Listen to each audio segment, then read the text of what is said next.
The tension between Jake Thompson and the Sunset Ridge Homeowners Association had been brewing long before Karen Willis's infamous trespassing incident. It was a classic clash between old-school rural living and the increasingly restrictive suburban mentality that was slowly encroaching on the outskirts of their small town. Jake's ranch, a 40-acre plot that had been in his family for 3 generations, stood as a stubborn reminder of the area's agricultural roots, a fact that drove the HOA board absolutely crazy. Karen Willis had moved to the area 5 years earlier, part of a wave of urban professionals seeking a country lifestyle without actually understanding what country living entailed. She worked as a mid-level marketing executive in the city, commuting daily and spending weekends trying to transform her 5-acre property into what she imagined was a perfect suburban retreat. Her vision of rural life was more Pinterest board than practical reality. Manicured lawns, decorative fences, and an absolute intolerance for anything that didn't fit her carefully curated aesthetic. The first major conflict erupted when Jake needed to expand his barn to accommodate additional livestock. The HOA board, led by Karen, fought tooth and nail against the expansion.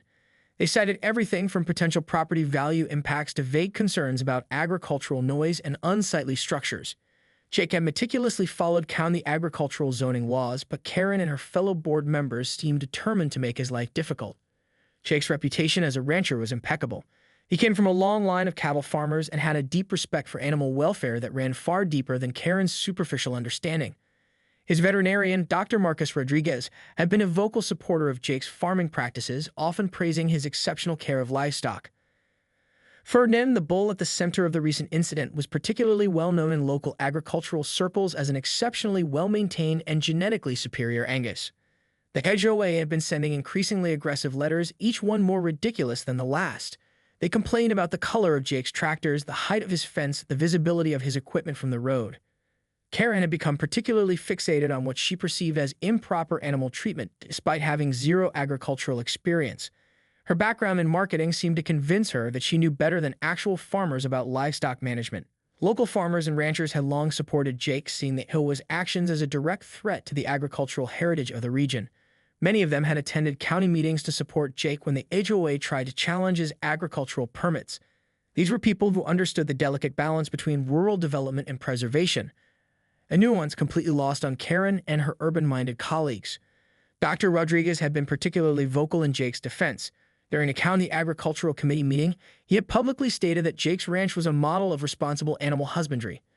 Jake Thompson, he had said, represents the best of our local agricultural community. His animals are healthier and better cared for than most pets in suburban backyards. The statement had been a direct rebuke to the HOA's constant insinuations. The trespassing incident was ultimately the culmination of years of harassment. Karen's action wasn't just a momentary lapse in judgment, but the result of a long-standing vendetta against Jake and what he represented, a stubborn piece of authentic rural life that refused to be sanitized and packaged according to suburban HOA standards. Ferdinand's response was less an act of aggression and more a final definitive statement about the boundaries between rural practicality and urban presumption. Little did Karen know that her mud-splattered, fence-pushed retreat would become a local legend, a story that would be told and retold in local diners, farm supply stores, and county meetings for years to come. It was a reminder that sometimes nature has its own way of setting things right. The day after Karen's inglorious encounter with Ferdinand, the local legal machinery began to grind into motion. Jake Thompson found himself at the center of a legal storm that was both absurd and potentially serious. The trespassing incident had transformed from a mere HOA dispute into a much larger narrative about property rights, agricultural preservation, and community standards. Sheriff Tom Daniels, a local law enforcement veteran who had known Jake's family for decades, arrived at the ranch with the official trespassing citation for Karen Willis. The document was meticulously prepared, detailing her unauthorized entry onto private property and the potential damages. What made the situation particularly interesting was the medical report Karen had filed, claiming emotional distress and potential animal attack from her encounter with Ferdinand. Dr. Marcus Rodriguez became an unexpected hero in the unfolding drama. As the local veterinarian who had examined Jake's livestock numerous times, he was called to provide a professional assessment of the situation. His written statement was a masterpiece of professional precision and barely concealed humor. He detailed Ferdinand's breed characteristics, noting that the bull was not only well-maintained but had demonstrated a textbook example of territorial defense without causing physical harm. The local legal community became quietly fascinated by the case. Jake's attorney, Rebecca Martinez, saw an opportunity to make a statement about property rights and the overreach of homeowners associations. She began gathering evidence, including the history of HOA harassment, Ferdinand's impeccable veterinary records, and statements from local farmers who could attest to Jake's responsible ranch management. Word spread quickly through the small town, and local support for Jake began to crystallize. The local diner became a hub of conversation, with residents sharing their own experiences with overzealous HOA board members. Longtime residents saw the incident as a symbolic battle between authentic rural life and suburban encroachment. Farmers, ranchers, and even some more reasonable suburban residents began to rally behind Jake. The HOA board found itself in an increasingly untenable position. Other board members began to distance themselves from Karen, recognizing that her actions had gone far beyond reasonable oversight. Emergency meetings were called, with heated discussions about damage control and potential liability. The organization that had once seemed so powerful now found itself on the defensive. Karen's professional life began to suffer as well. Her marketing firm, uncomfortable with the negative publicity, placed her on a temporary leave of absence. The story had begun to spread beyond the local community, picking up traction on social media and local news outlets. What had started as a private dispute was becoming a viral sensation that highlighted the tensions between agricultural and suburban lifestyles.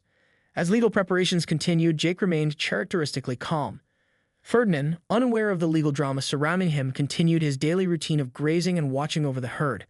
The bull had become something of a local hero, a symbol of resistance against bureaucratic overreach. T-shirts began to appear around town featuring Ferdinand's silhouette, with cheeky slogans about property rights and rural justice. The case was far from over, but one thing had become clear. Jake Thompson and Ferdinand had struck a blow for property owners everywhere, turning a potential legal nightmare into a community-wide moment of solidarity and humor. The courtroom was packed on the day of the preliminary hearing, with local farmers, suburban residents, and media outlets all eager to witness the confrontation between Jake Thompson and Karen Willis. What had begun as a simple trespassing incident had transformed into a symbolic battle about property rights, rural living, and the limits of homeowners association power. Rebecca Martinez, Jake's attorney, had spent weeks meticulously preparing their case. She had compiled an extensive portfolio documenting the HOA's repeated harassment, including every letter, email, and complaint filed against Jake's ranch. Her strategy was clear: to demonstrate that Karen's trespassing was the culmination of a long-standing pattern of intimidation and overreach. Karen arrived with her own legal representation, a high-priced city attorney who looked distinctly uncomfortable in the rural courthouse. Her carefully pressed suit and designer shoes stood in sharp contrast to the boots and work clothes of the local farmers who filled the gallery. She maintained a look of wounded righteousness, believing she was still somehow in the right. The first witness called was Dr. Marcus Rodriguez, whose testimony proved to be a turning point. He methodically detailed the condition of Jake's livestock, presenting veterinary records that showed exceptional animal care. When questioned about Ferdinand specifically, Dr. Rodriguez couldn't help but crack a slight smile. That bull, he testified, was acting exactly as any well-trained livestock guardian would. He didn't attack Ms. Willis. He herded her away from a potentially dangerous situation. Surveillance footage from Jake's property became a crucial piece of evidence. The video clearly showed Karen scaling the fence, entering restricted areas, and Ferdinand's measured response. What was particularly damning was how the bull seemed almost deliberate in his actions, protecting the property without causing direct harm. Karen's attempt to claim emotional distress began to unravel under cross-examination. Rebecca Martinez skillfully exposed the inconsistencies in her story, highlighting the fact that Karen had no agricultural expertise and had entered private property without permission. The video of her being herded by Ferdinand became an unexpected source of courtroom humor, with several spectators struggling to suppress their laughter. The HOA's other board members began to distance themselves from Karen. Depositions revealed a pattern of behavior that went beyond simple overzealousness. Emails and internal communications suggested a concerted effort to harass Jake and other agricultural property owners in the area. What had seemed like isolated incidents now appeared to be a systematic approach to forcing out traditional farming operations. Jake sat quietly throughout the proceedings, a study in calm restraint. Ferdinand's reputation had become something of a local legend, with t-shirts and bumper stickers featuring the bull now a common sight around town. The case had become about more than just a single trespassing incident. It was a referendum on the changing nature of rural communities. As the hearing drew to a close, it was clear that the tide of public opinion had turned decisively in Jake's favor. Karen sat deflated, her dreams of suburban perfection crumbling around her. The local farmers and longtime residents exchanged knowing glances. A message had been sent about respecting rural ways of life and the sanctity of private property. The final ruling was yet to come, but everyone in the courthouse knew that justice, with a touch of buffing intervention, was about to be served. The final ruling came down on a crisp autumn morning, with the local courthouse buzzing with anticipation. Judge Elizabeth Hernandez, a no-nonsense jurist known for her fair and practical approach, delivered an opinion that would become legendary in local legal circles. The judgment wasn't just a decision, it was a statement about the delicate balance between community standards and individual property rights. Jake was awarded significant damages for the HOA's repeated harassment. The court found that Karen Willis and the HOA board had engaged in a pattern of harassment that went far beyond reasonable oversight. More critically, the ruling included a permanent injunction preventing the HOA from further interfering with Jake's agricultural operations. It was a comprehensive victory that sent shockwaves through suburban homeowners associations across the county. The financial and professional fallout for Karen was immediate and devastating. Her marketing firm, already uncomfortable with the negative publicity, terminated her employment. The viral nature of the story, complete with memes featuring Ferdinand herding Karen across the property, had made her something of a cautionary tale about overreach and presumption.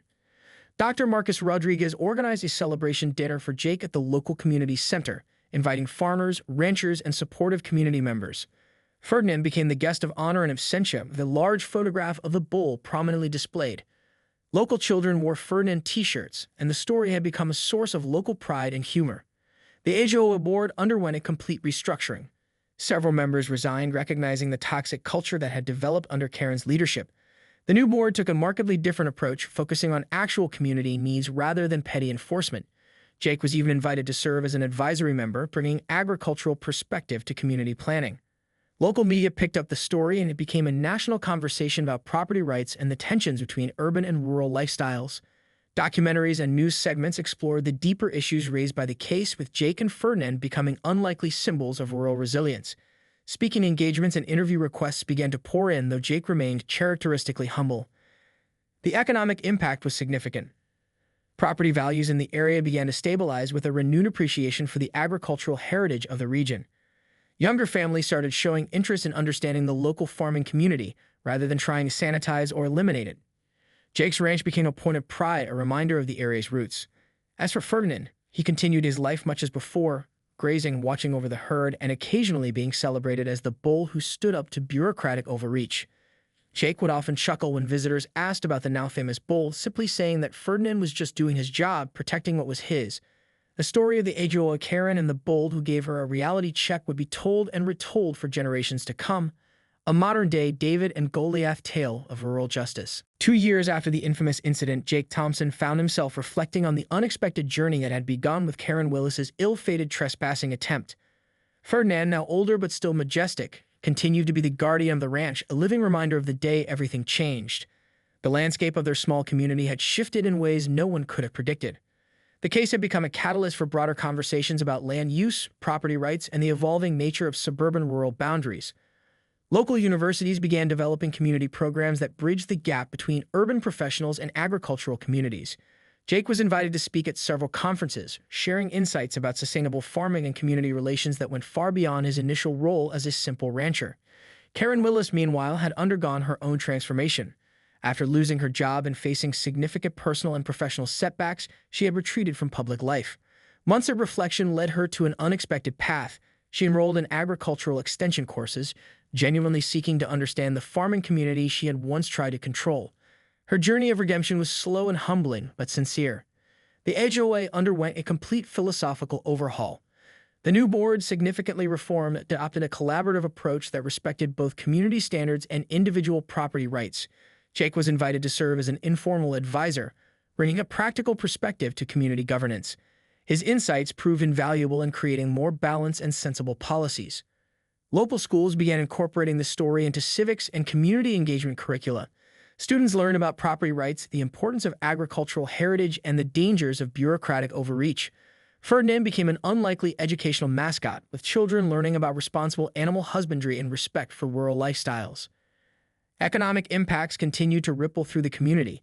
Young farmers found more support, with local investors and community leaders showing renewed interest in agricultural enterprises. The narrative had shifted from seeing farming as an outdated profession to recognizing it as a critical and innovative industry essential to local sustainability. Dr. Marcus Rodriguez expanded his veterinary practice, creating educational programs that brought urban and rural communities closer together. The success of Jake's Ranch became a model for other agricultural operations in the region, demonstrating how modern farming could coexist with expanding suburban developments. As for Jake and Ferdinand, life continued much as it always had, with the quiet dignity of those who understand the true meaning of home and community. The bull, now a local legend, seemed to carry himself with an extra hint of pride. Jake would often catch himself smiling, remembering the day Ferdinand had done what no human could, standing up to bureaucratic nonsense with nothing more than animal instinct and a whole lot of attitude. A story had become more than just a local anecdote. It was a testament to the power of community, the importance of understanding, and the unexpected ways justice can manifest itself. From the mud-splattered field to the courtroom, from a simple ranch to a catalyst for change, Jake and Ferdinand had written a chapter of local history that would be remembered for generations to come. 5 years after the infamous incident, the landscape of both Jake Thompson's ranch and the surrounding community had transformed in ways no one could have anticipated. The legal battle that had once seemed divisive had become a catalyst for unprecedented cooperation and understanding between rural and suburban residents. Karen Willis's journey of redemption took an unexpected turn when she began working with local agricultural extension programs. Her marketing background proved surprisingly useful in creating communication bridges between farmers and suburban residents. She developed a series of community workshops that helped urban newcomers understand the complexities of rural life, using her own story as a cautionary tale of misunderstanding and prejudice. Jake found himself at the center of a growing movement to preserve agricultural heritage while embracing modern sustainable practices. The ranch became a living laboratory for innovative farming techniques, attracting researchers, students, and community leaders from across the state. Ferdinand, now a senior bull but still commanding respect, became an unlikely ambassador for responsible animal husbandry. The local school district implemented a comprehensive program that brought students to work in farms, allowing urban and suburban children to understand the intricate ecosystem of agricultural communities. Jake regularly hosted field trips, with Ferdinand becoming a gentle educator, demonstrating how livestock guardians play a crucial role in farm management. Dr. Marcus Rodriguez expanded his veterinary practice into a comprehensive agricultural education center. The facility became a hub for community learning, offering everything from animal care workshops to sustainable farming seminars. Karen Willis surprisingly became a frequent guest speaker, sharing her transformation from HOA antagonist to agricultural advocate. The economic impact of the changed perspective was significant. Local investment in agricultural businesses increased with a new understanding of the value of local farming. Young entrepreneurs began to see agriculture as a dynamic, innovative field rather than an outdated profession. Jake's ranch became a model of how traditional farming could coexist with technological innovation. Ironically, the very HOA that had once sought to restrict Jake now held him up as a model community member. Annual community events now featured farm-to-table experiences, with Jake and other local farmers sharing their produce and stories. The rigid boundaries between suburban and rural life began to blur, replaced by a more nuanced understanding of community. Ferdinand, now in his twilight years, remained a symbol of the entire transformation. Veterinary students would come to study him, not just as an exceptional specimen of an Angus bull, but as a living testament to the intelligence and importance of livestock. Jake would often joke that Ferdinand had done more for community relations with one herding incident than most could do in a lifetime. As the sun set on the ranch, Jake would sit on his porch, Ferdinand grazing nearby, reflecting on the unexpected journey. What had begun as a moment of confrontation had blossomed into a profound lesson about understanding, respect, and the true meaning of community. The bull who had once herded an overzealous HOA member now seemed to be herding an entire community toward a more compassionate future.